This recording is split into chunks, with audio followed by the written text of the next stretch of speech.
Nakararanas ka ba ngayon na magpalipat-lipat ng tirahan ng maraming beses dahil sa iba't ibang dahilan ng inyong landlord?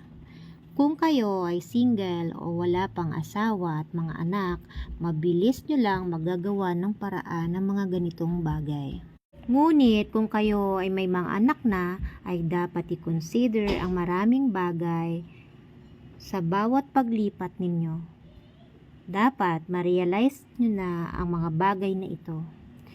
Kinakailangan nyo nang bumili ng property or house and lot kung saan ilalagay ang pamilya o ang mga anak ninyo. At kung isa kayo sa naghahanap ng mga affordable house and lot dito sa Cavite, maire-recommend ko si Pagsibol Village Townhomes located in Nai, Cavite. Dahil napakamura lang ng monthly nito at kayang-kaya nyo mag-avail kung kayo ay kumikita ng 18,000 pesos a month.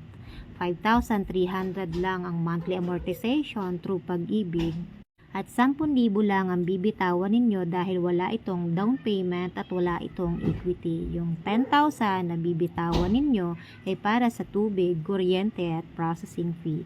Kung gusto ninyong malaman ng tungkol dito, PM nyo lang ako.